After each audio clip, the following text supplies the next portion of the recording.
Hi, Nancy Showalter here, Law of Attraction Life Coach, and these are your magical minutes for an awesome week. Today I want to talk about the power of your words. Because sometimes when we get on a spiritual path and or meditating or doing yoga, whatever, we think that it's only what we're thinking and feeling that actually creates and manifests in our life. And it's absolutely true that what we vibrate at not only a conscious, but a subconscious level, our beliefs, our feelings, our thoughts, that is what we put out to the universe. And yes, that is what we're going to bring to us. But also, the power of our words, of speaking, of sound, it is what also manifests very powerfully in the physical world. So we have to really be aware of how do we speak. And we understand that we are able to say the words, I am. And we're tuning into that inner portion, that divine self within us to create conditions in the physical world.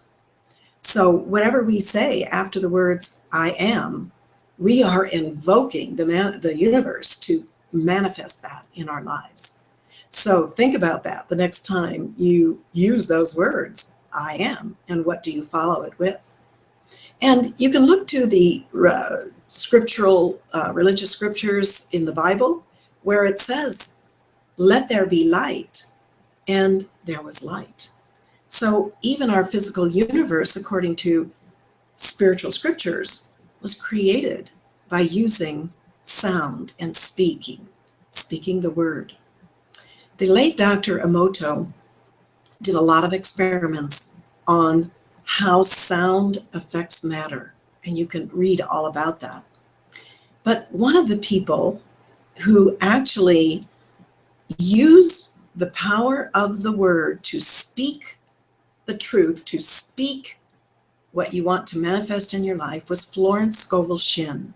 She was in the earlier part of this century. She was such a master at this and such strong belief that she would speak the word and things would manifest. And people would come from all over the world to have her speak the word on their behalf. And so she would teach people what this meant and the elevation of consciousness and how to use that energy of our inner self, the universe, the energy of all that is, God, however you want to describe it. And I'd like to read an excerpt from her book, which is The Writings of Florence Golshan. And this comes from her chapter on denials and affirmations. She starts with a scripture, thou shalt also decree a thing, and it shall be established unto thee. All the good that is to be made manifest in man's life is already an accomplished fact in divine mind. And it's released through man's recognition or spoken word. So he must be careful to decree that only the divine idea be made manifest, for often he decrees through his idle words, or failure, or misfortune. It is therefore of the utmost importance to word one's demands correctly. If one desires a home, friend, position, or any other good thing, make the demand for the divine selection. For example, Infinite Spirit, open the way for my right home, my right friend, my right position.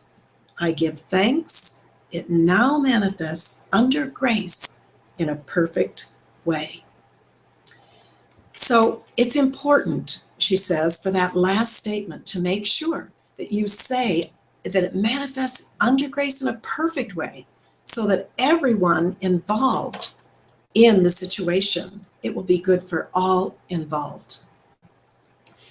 And I think another key is when you are in what you consider failure or a difficult time, rather than speaking and decreeing that situation to become solidified in your world, you can speak the word of what you want to manifest in your life, the way you want the conditions to be.